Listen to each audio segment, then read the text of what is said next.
Carlos Finney, o apóstolo dos avivamentos, de 1792 a 1875. Perto da aldeia de New York Mills, no século XIX, havia uma fábrica de tecidos movida pela força das águas do rio Oriskany. Certa manhã, os operários se achavam comovidos, conversando sobre o poderoso culto da noite anterior, ocorrido no prédio da escola pública. Não muito depois de começar o ruído das máquinas, o pregador, um rapaz alto e atlético, entrou na fábrica. O poder do Espírito Santo ainda permanecia sobre ele. Os operários, ao vê-lo, sentiram a culpa de seus pecados a ponto de terem de se esforçar para poderem continuar a trabalhar.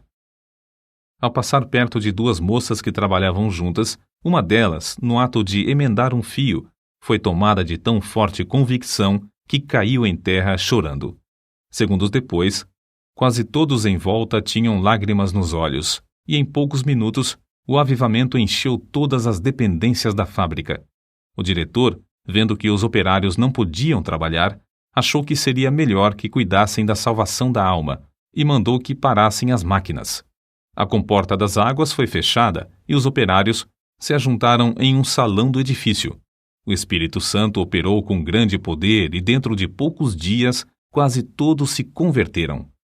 Disse acerca desse pregador, Carlos Finney, que, depois de ter ministrado a palavra em Gouverneur, no estado de New York, não houve baile nem representação de teatro na cidade durante 6 anos. Calcula-se que durante os anos de 1857 e 1858, mais de 100.000 pessoas foram ganhas para Cristo pela obra direta e indireta de Finney. A sua autobiografia é o mais maravilhoso relato de manifestação do Espírito Santo, excetuando o livro de Atos dos Apóstolos. Abaixo das Sagradas Escrituras, alguns consideram o livro Teologia Sistemática, de sua autoria, a maior obra sobre teologia que existe. Como explicar o seu êxito tão destacado nos anais dos servos da Igreja de Cristo?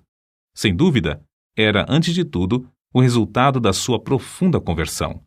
Nasceu de uma família descrente e se criou em um lugar onde os membros da igreja conheciam apenas a formalidade fria dos cultos. Finney era advogado. Ao encontrar nos seus livros de jurisprudência muitas citações da Bíblia, comprou um exemplar com a intenção de conhecer as Escrituras. O resultado foi que, após a leitura, achou mais e mais interesse nos cultos dos crentes. Acerca da sua conversão, ele relata na sua autobiografia o seguinte: ao ler a Bíblia, ao assistir às reuniões de oração e ouvir os sermões de Sr. Gale, percebi que não me achava pronto a entrar nos céus. Fiquei impressionado especialmente com o fato de as orações dos crentes, semana após semana, não serem respondidas. Li na Bíblia: pedi e dar-se-vos-á, buscai e encontrareis, batei e abrir-se-vos-á. Li também que Deus é mais pronto a dar o Espírito Santo aos que lhe o pedirem do que os pais terrestres a darem boas coisas aos filhos. Ouvi os crentes pedirem um derramamento do Espírito Santo se confessarem, depois que não receberam. Exortavam uns aos outros a se despertarem para pedir em oração um derramamento do Espírito de Deus e afirmavam que assim haveria um avivamento com a conversão de pecadores. Mas, ao ler mais a Bíblia, vi que as orações dos crentes não eram respondidas porque não tinham fé, isto é, não esperavam que Deus lhes daria o que pediam. Entretanto, com isso, senti um alívio acerca da veracidade do Evangelho e fiquei convicto de que a Bíblia, apesar de tudo, é a verdadeira Palavra de Deus. Foi num domingo de 1821 que assentei no coração resolver o problema sobre a salvação da minha alma e ter paz com Deus. Apesar das minhas grandes preocupações como advogado, resolvi seguir rigorosamente a determinação de ser salvo. Pela providência de Deus, não me achei muito ocupado nem segunda nem terça-feira, e consegui passar a maior parte do tempo lendo a Bíblia e orando. Mas ao encarar a situação resolutamente, achei-me sem coragem para orar, sem tapar o buraco da fechadura. Antes, deixava a Bíblia aberta na mesa com os outros livros, e não me envergonhava de lê-la diante do próximo. Mas então, se entrasse alguém, eu colocaria um livro aberto sobre a Bíblia para escondê-la. Durante a segunda e a terça-feira, a minha convicção aumentou, mas parecia que o coração se havia endurecido. Eu não podia chorar nem orar. Terça-feira, à noite, senti-me muito nervoso e parecia-me estar perto da morte. Reconhecia que, se eu morresse, por certo iria para o inferno. De manhã cedo, fui para o gabinete. Parecia que uma voz me perguntava: por que esperas? Não prometeste dar o coração a Deus? O que experimentas fazer? Alcançar a justificação pelas obras? Foi então que vi claramente, como qualquer vez depois, a realidade e a plenitude da propiciação de Cristo. Vi que sua obra era completa, e em vez de eu necessitar de uma justiça própria para Deus me aceitar, tinha de sujeitar-me à justiça de Deus por intermédio de Cristo. Sem o saber, fiquei imóvel. Não sei por quanto tempo, no meio da rua, no lugar onde a voz de dentro se dirigiu a mim. Então, me veio a pergunta: aceitá-lo-ás agora? Hoje? Repliquei: aceitá-lo-ei hoje, ou me esforçarei para isso até morrer. Em vez de ir ao gabinete, voltei para entrar na floresta, onde podia derramar a alma sem alguém me ver nem me ouvir. Porém, o meu orgulho continuava a se manifestar. Passei por cima de um alto e andei furtivamente atrás de uma cerca, para que ninguém me visse, e pensasse que ia orar. Penetrei dentro da mata a cerca de meio quilômetro, onde achei um lugar mais escondido entre algumas árvores caídas. Ao entrar, disse a mim mesmo: entregarei o coração a Deus, ou então não sairei daqui. Mas, ao tentar orar, o coração não queria. Pensara que, uma vez sozinho, onde ninguém pudesse ouvir-me, podia orar livremente. Porém, ao experimentar fazê-lo, achei-me sem coisa alguma a dizer a Deus.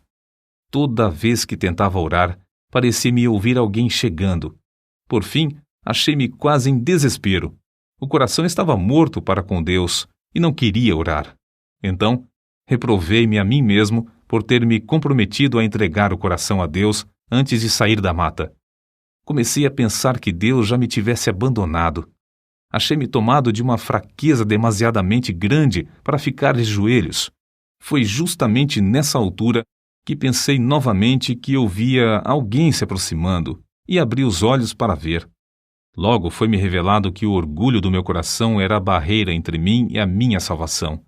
Fui vencido pela convicção do grande pecado de eu envergonhar-me se alguém me encontrasse de joelhos perante Deus, e bradei em alta voz que não abandonaria o lugar, nem que todos os homens da terra e todos os demônios do inferno me cercassem. Gritei: ora, um vil pecador como eu, de joelhos perante o grande e santo Deus, confesso-lhe os pecados e me envergonho dele perante o próximo pecador também, porque me encontro de joelhos para achar paz com o meu Deus ofendido. O pecado parecia-me horrendo, infinito. Fiquei quebrantado até o pó perante o Senhor. Nessa altura, a seguinte passagem me iluminou: então me invocareis, e ireis e orareis a mim, e eu vos ouvirei, e buscar-me-eis e me achareis, quando me buscardes de todo o vosso coração.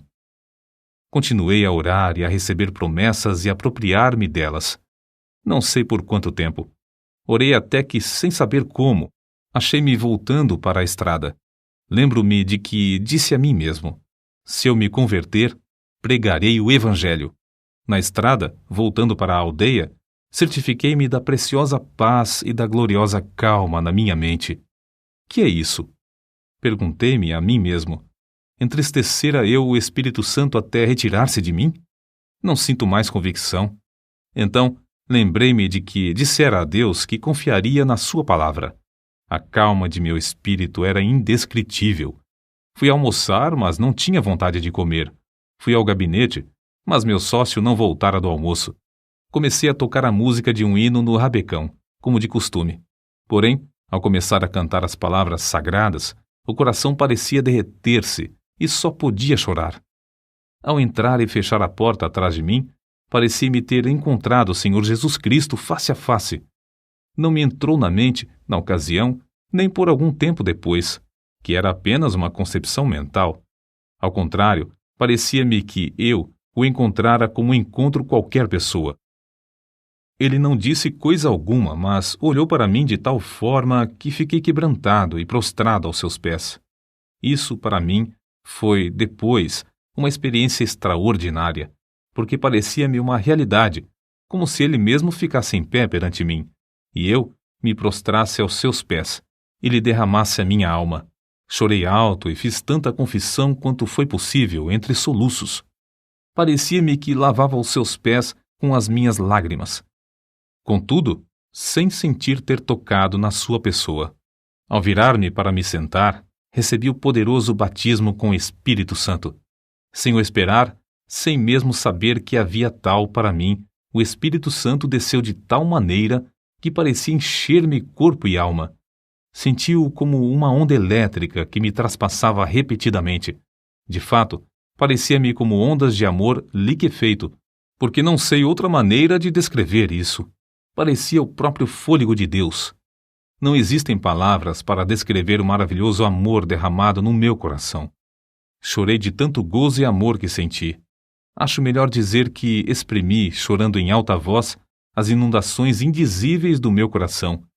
As ondas passaram sobre mim, uma após outra, até eu clamar: morrerei, se estas ondas continuarem a passar sobre mim. Senhor, não suporto mais. Contudo, não receava a morte.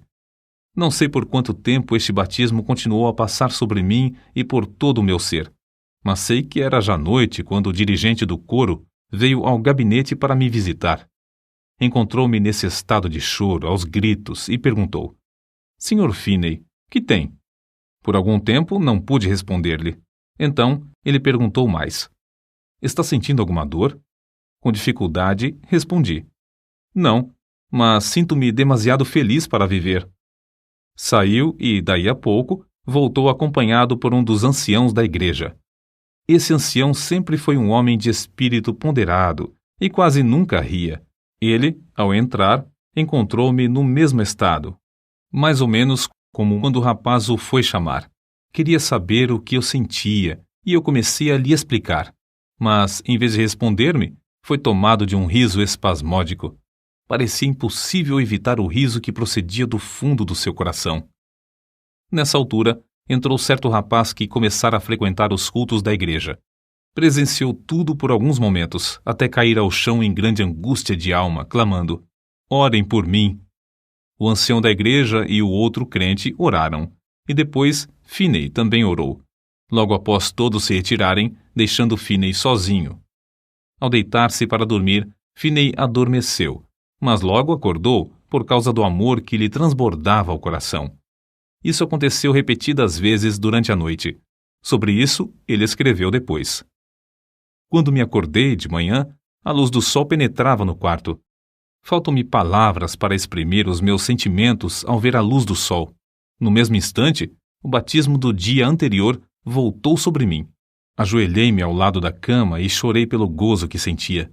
Passei muito tempo sem poder fazer coisa alguma senão derramar a alma perante Deus.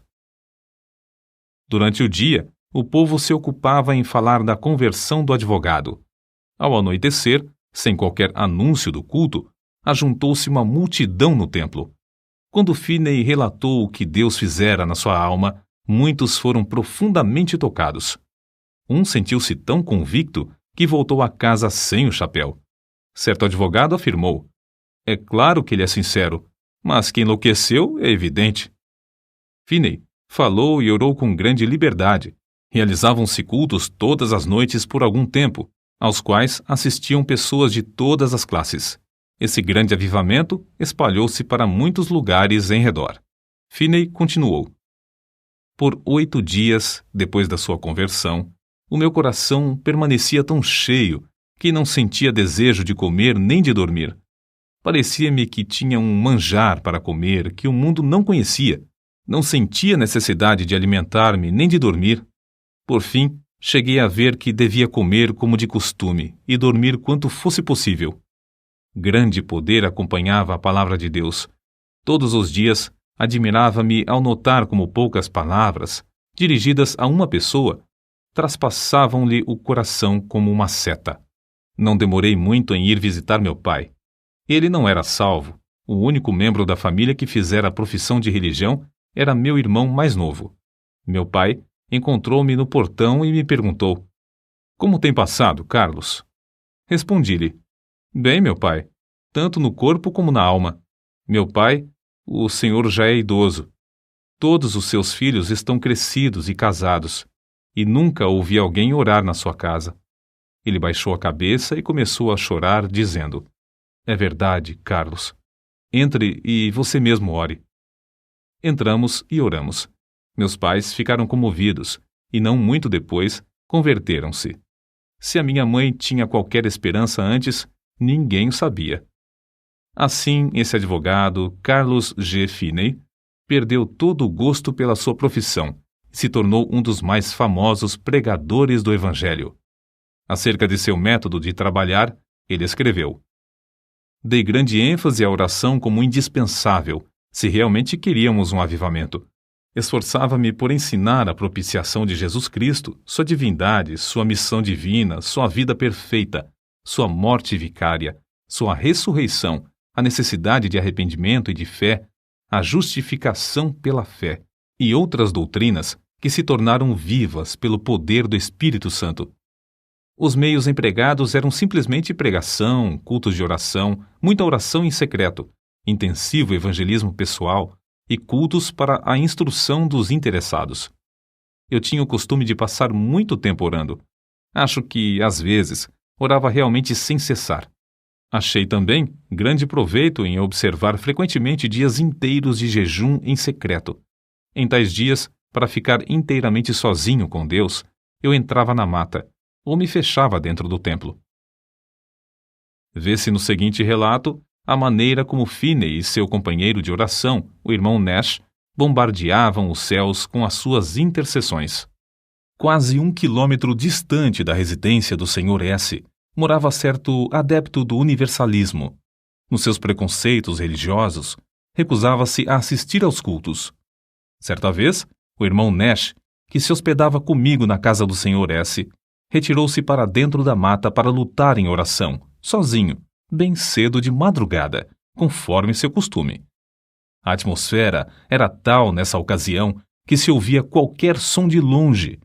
O universalista, ao levantar-se de madrugada, saiu de casa e ouviu a voz de quem orava e, apesar de não compreender muitas das palavras, reconheceu quem orava. E isso traspassou-lhe o coração como uma flecha. Sentiu a realidade da religião como nunca. A flecha permanecia, e ele achou alívio somente crendo em Cristo. Acerca do espírito de oração, Finney afirmou que era coisa comum nesses avivamentos os recém-convertidos se acharem tomados pelo desejo de orar noites inteiras até lhes faltarem as forças físicas. O Espírito Santo constrangia grandemente o coração dos crentes, que sentiam constantemente a responsabilidade pela salvação das almas imortais. A solenidade da mente se manifestava no cuidado com que falavam e se comportavam. Era muito comum encontrar crentes juntos, caídos de joelhos em oração, em vez de ocupados em palestras.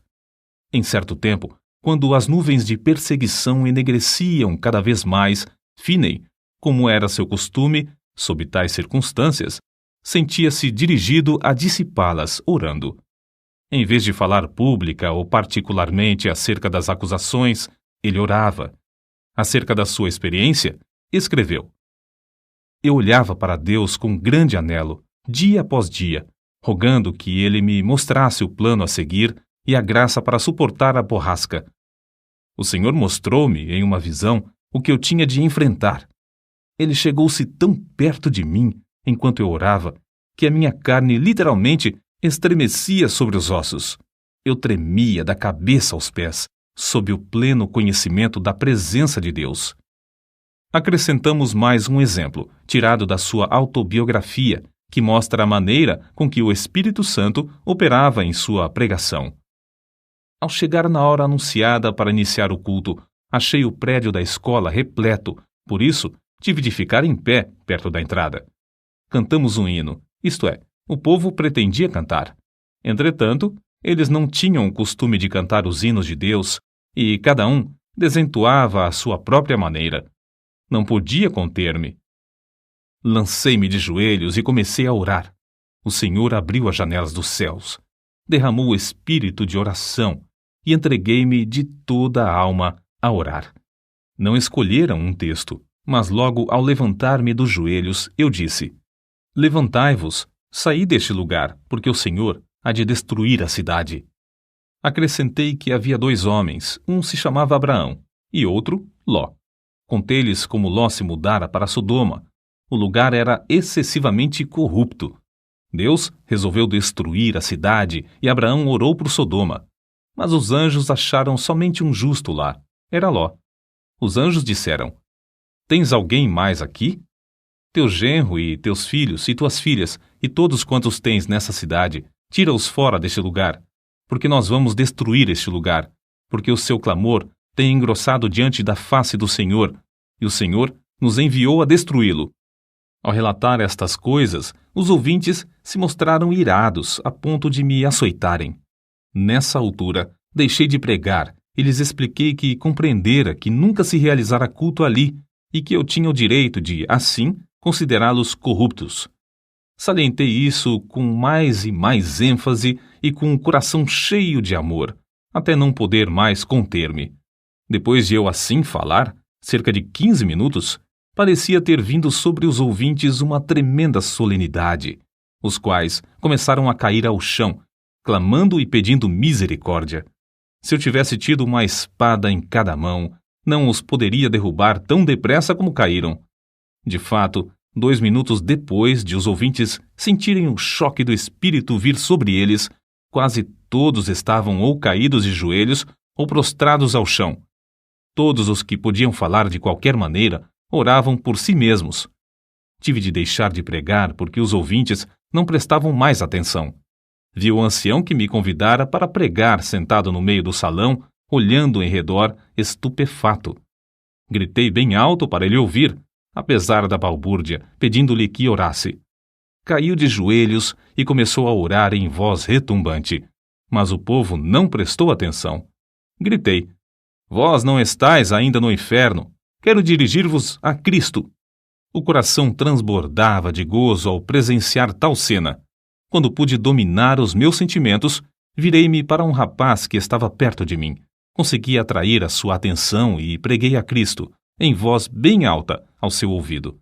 Logo, ao olhar para a cruz de Cristo, ele acalmou-se por um pouco e então rompeu em oração pelos outros. Depois, fiz o mesmo com um outro, depois com mais outro e continuei assim, tratando com eles até a hora do culto da noite, na aldeia. Deixei o ancião que me convidara a pregar para continuar a obra com os que oravam. Ao voltar, havia tantos clamando a Deus que não pudemos encerrar a reunião, que continuou o resto da noite. Ao amanhecer o dia, alguns ainda permaneciam com a alma ferida. Não se podiam levantar e, para dar lugar às aulas, foi necessário levá-los a uma residência não muito distante. De tarde mandaram chamar-me porque ainda não findara o culto. Só nesta ocasião cheguei a saber a razão de o auditório agastar-se da mensagem. Aquele lugar cognominava-se Sodoma, e havia somente um homem piedoso lá, a quem o povo tratava de Ló. Era o ancião que me convidara a pregar. Depois de já velho, Finney escreveu acerca do que o Senhor fez em Sodoma. Embora esse avivamento caísse tão repentinamente sobre eles, era tão empolgante ver que as conversões eram profundas e a obra permanente e genuína. Nunca ouvi falar em qualquer repercussão desfavorável. Não foi só na América do Norte que Finney viu o Espírito Santo cair e abater os ouvintes em terra. Na Inglaterra, durante os 9 meses de evangelização que Finney promoveu lá, multidões também se prostraram enquanto ele pregava. Em certa ocasião, mais de 2.000 de uma vez. Alguns pregadores confiam na instrução e ignoram a obra do Espírito Santo.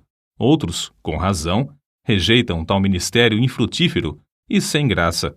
Oram a Deus para que o Espírito Santo tome a direção e alegram-se no grande progresso da obra de Deus.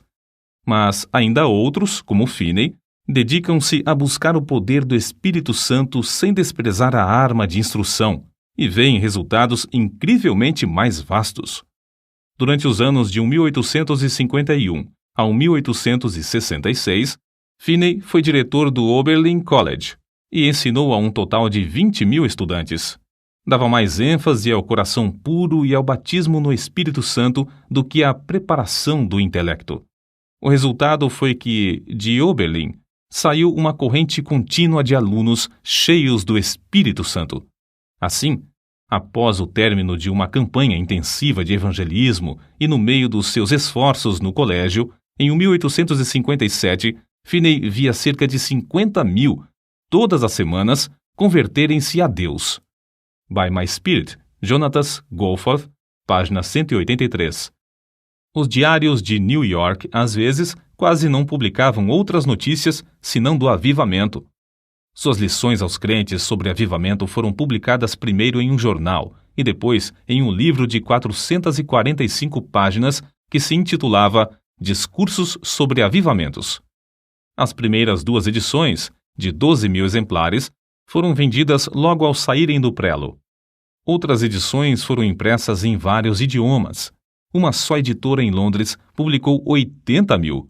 Entre suas outras obras de circulação mundial, contam-se as seguintes: sua autobiografia, Discursos aos Crentes e Teologia Sistemática. Os convertidos nos cultos de Finney eram pela graça constrangidos a andar de casa em casa para ganhar almas. Ele mesmo se esforçava para preparar o maior número de obreiros em Oberlin College, mas o desejo que ardia sempre em tudo era o de transmitir a todos o espírito de oração.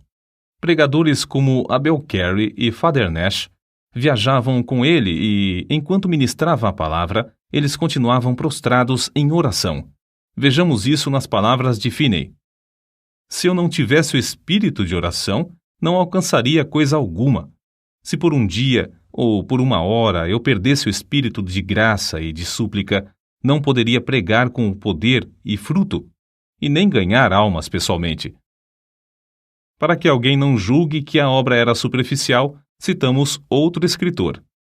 Descobriu-se, por pesquisa empolgante, que mais de 85 pessoas de cada 100 que se convertiam sob a pregação de Finney permaneciam fiéis a Deus, enquanto 75 pessoas de cada 100 das que professaram conversão nos cultos de algum dos maiores pregadores se desviavam. Parece que Finney tinha o poder de impressionar a consciência dos homens sobre a necessidade de um viver santo, de tal maneira que produzia fruto mais permanente. Deeper Experience of Famous Christians, página 243. Finney continuou a inspirar os estudantes de Oberlin College até a idade de 82 anos. Já no fim da vida, permanecia tão lúcido de mente como quando jovem, e sua vida nunca foi tão rica no fruto do Espírito e na beleza da sua santidade do que nos últimos anos. No domingo 16 de agosto de 1875, pregou seu último sermão, mas à noite não assistiu ao culto. Ao ouvir os crentes cantarem Jesus, Lover of My Soul, Let Me to Thy Bosom Fly, saiu até o portão da frente da casa e com estes que tanto amava, cantou na terra pela última vez. Acordou à meia-noite sofrendo dores lancinantes no coração. Sofrera assim muitas vezes durante a sua vida. Semeara as sementes de avivamento e as regara com lágrimas. Todas as vezes que recebia o fogo da mão de Deus, era com sofrimento. Finalmente, antes de amanhecer o dia, dormiu na terra para acordar na glória, nos céus. Faltavam-lhe apenas 13 dias para completar 83 anos de vida aqui na terra.